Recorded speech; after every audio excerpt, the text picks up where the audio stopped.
Bonjour à tous, dans cette nouvelle capsule vidéo consacrée aux représentations graphiques des fonctions affines, je vous propose de revenir sur un deuxième exemple qui va nous permettre de mieux comprendre comment déterminer graphiquement une fonction affine.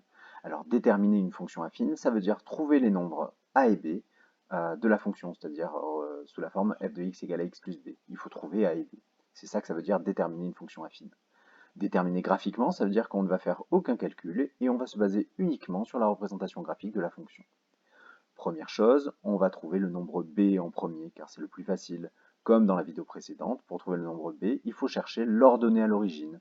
Et l'ordonnée à l'origine, c'est le nombre par lequel la fonction passe l'axe des ordonnées. Autrement dit, il faut que je cherche le point d'intersection de l'axe des ordonnées avec la droite de représentant la fonction. Et je vois que le point d'intersection ici, c'est le point b de coordonnées 0, 2. Ben ça veut dire quoi? Ça veut dire que l'ordonnée à l'origine de cette fonction, eh bien, c'est 2. Autrement dit, j'écris b égale 2 et on a terminé.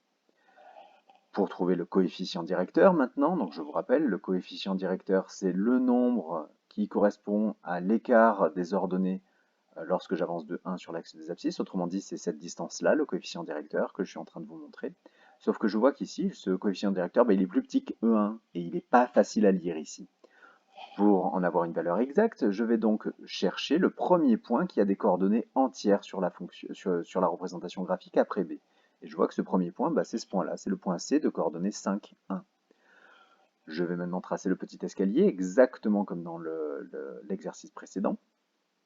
Je trace cet escalier et je vois maintenant que pour passer de B à C, eh bien j'ai 1 d'écart sur l'axe des ordonnées, je descends de 1 et j'ai 5 d'écart sur l'axe des abscisses. Je vous rappelle que si je descends, la courbe ici est décroissante, la droite est décroissante, ça veut dire que le coefficient directeur sera négatif. Je suis en train de soustraire un nombre là sur l'axe des ordonnées. Maintenant, pour trouver la valeur exacte de ce coefficient directeur, bah, sachant que le coefficient directeur correspond à une avancée de 1, que là j'ai avancé de 5 sur l'axe des abscisses, bah, j'ai qu'à faire une division.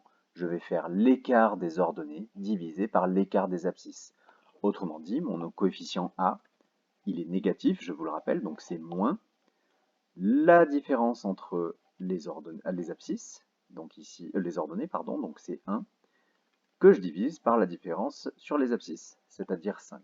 Mon coefficient directeur est donc égal à moins 1 cinquième. Mais moins 1 cinquième, bah, ça fait moins 0,2. Donc mon coefficient directeur ici, c'est soit moins 1 cinquième, soit moins 0,2. Hein, c'est le même nombre, je vous le rappelle. C'est juste deux manières de le noter.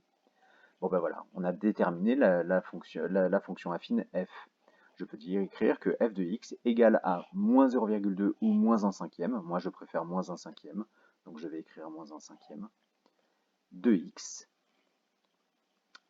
plus l'ordonnée à l'origine, c'est-à-dire plus 2. Voici l'expression de cette fonction. Je vous remercie pour votre attention, j'espère que cette vidéo vous aura aidé et je vous dis à très bientôt.